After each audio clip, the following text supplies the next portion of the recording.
سلطنت خوارزم کے آخری سلطان جلال الدین شاہ خوارزم تھے۔ ان کو تاریخ میں شہرت منگول آندھی کو روکنے کی کوششوں کی وجہ سے ملی۔ فارسی کے شاعروں نے اسے ہزار مرد کہا، یعنی ایسا شجاع اور ایسا دلیر جو ہزار مردوں کے برابر ہو۔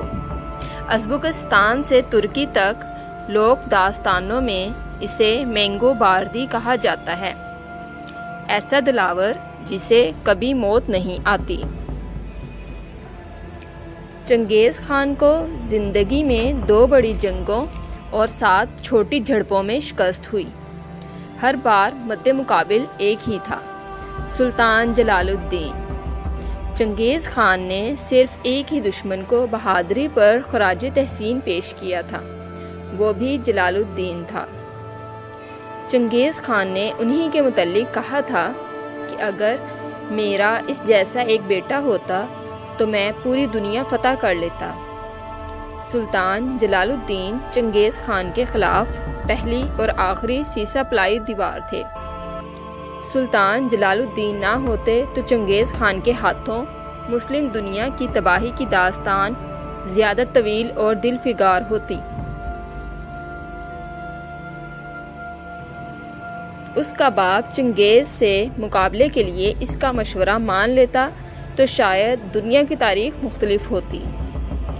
اس کے بھائی سازشیں کر کے تخت پر قابض نہ ہوتے تو شاید پھر بھی تاریخ کی کروٹ کچھ اور ہوتی۔ کیسا عجیب انسان تھا، تخت بھائیوں کے پاس چھوڑ کر جنگل کو نکل گیا کہ سلطنت کسی اور کے آزمائش میں نہ پڑ جائے۔ کبھی 1000 کبھی 5000 جتنے جنگجو ملتے وہ ان کے ساتھ چنگیز خان کے لیے چیلنج بنا رہا تھا، یہاں تک کہ وہ وقت آیا جب اس کے پاس ایک لشکر جرار تھا۔ اس نے چنگیز خان کو لکھا، تم میرے لیے جنگل جنگل خاک چھان رہے ہو، میں اس وقت یہاں بیٹھا ہوں، تم آؤ گے یا میں آؤں؟ جلال الدین خوارزمی جو تاتاریوں کے آگے سیسا پلائی ہوئی دیوار نہ بنتے اور اگر تاتاری جزیرۃ العرب کا رخ کر لیتے تو کوئی انسانی طاقت انہیں مسلمانوں کے مقامات مقدسہ کے احترام پر مجبور نہیں کر سکتی تھی۔ یہ جلال الدین خوارزمی ہی تھے جنہوں نے اپنی معمولی قوت کے ساتھ تاتاریوں کا سالہ سال مقابلہ کیا اور انہیں حجاز مقدس کی جانب بڑھنے نہیں دیا۔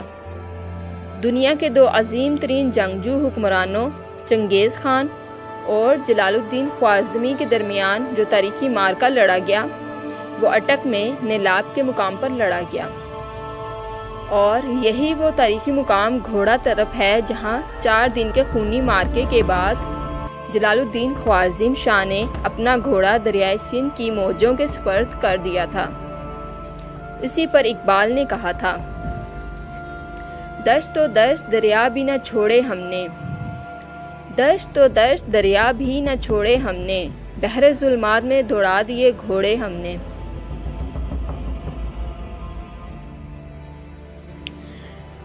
پران کے معرکے میں سلطان کے سپاہیوں کو بے شمار مال غنیمت ہاتھ آیا تھا، ان میں ایک خوبصورت اور بیش قیمت گھوڑا بھی شامل تھا۔ اس گھوڑے کے استحقاق پر سلطان کے 2 سرداروں امین الملک اور سیف الدین اغراق میں بحث شروع ہو گئی۔ دونوں سرداروں کے حامیوں کے درمیان تلواریں نکل آئیں۔ امین الملک کا بھائی مارا گیا۔ سلطان کے لیے صورتحال پر قابو پانا مشکل ہو گیا۔ امین الملک جلال الدین کے سسر بھی تھے، جس کی وجہ سے سیف الدین کو سلطان کی نیت پر شک ہوا۔ اس نے سلطانی لشکر سے علیحدگی کا فیصلہ کر لیا اور رات کی تاریکی میں ننگرہار کی طرف روانہ ہو گیا۔ اس کے ہمراہ اس کا لشکر اور کئی ہمراہ بھی شامل تھے۔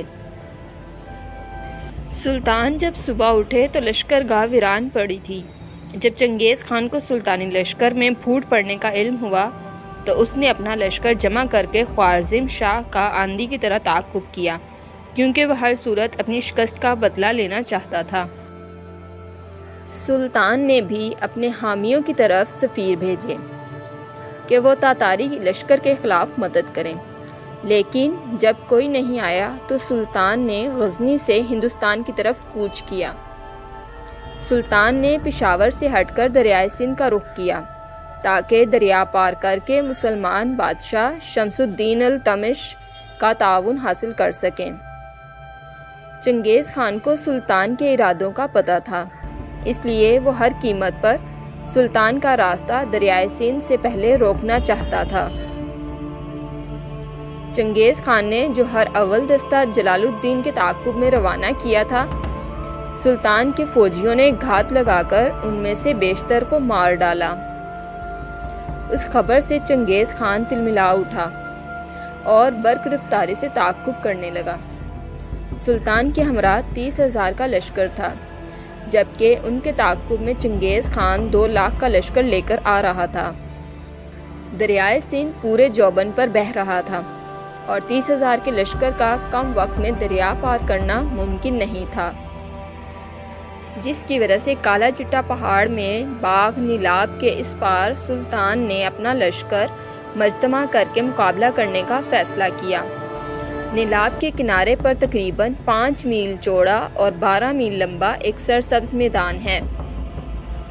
سلطان جب اس مقام پر پہنچے تو انہوں نے محسوس کیا کہ تاتاریوں کے سیلاب کا سامنا کرنے کے لیے اس سے بہتر کوئی میدان نہیں۔ تاتاری فوجیں بھی سفارہ ہو گئیں۔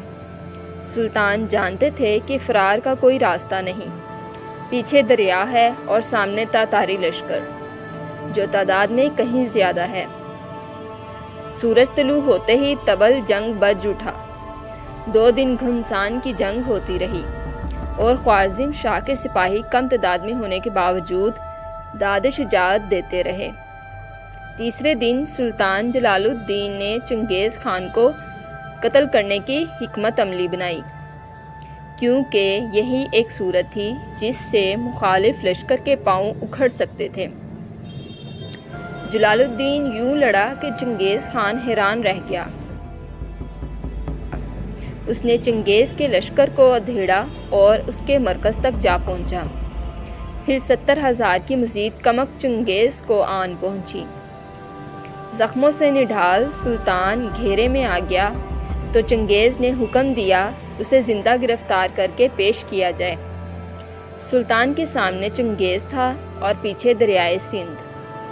اس نے گرفتاری دینے کی بجائے پہاڑ سے گھوڑا دریا میں ڈال دیا۔ چنگیز خان کو اس کے تعاقب میں گھوڑا دریا میں ڈالنے کی ہمت نہ ہو سکی۔ وہ حیران کھڑا زخمی سلطان کو دیکھتا رہا۔ اسے یقین نہیں آ رہا تھا کوئی یوں بھی کر سکتا ہے۔ پھر اس نے اپنی فوج کے سالاروں کو بلا کر کہا، اس شخص کو دیکھو، اس کی ماں کو اس پر فخر ہونا چاہیے، کیسا بہادر پیدا کیا۔ لیکن یہی وہ وقت تھا جب سلطان کی ماں وہیں پاس کہیں دریا میں ڈوب کر مر رہی تھی۔ یہ واقعہ ازبک، فارسی اور ترک لوک داستانوں کا حصہ ہے اور اس کی منظر کشی بھی کی گئی ہے۔ یہ مقام پاکستان میں ہے اور گھوڑا تڑپ کے نام سے مشہور ہے۔ لوگ دیکھتے ہیں اور یقین نہیں کرتے کہ کوئی یہاں پہاڑ سے سیدھا نیچے دریا میں گھوڑا ڈال سکتا ہے۔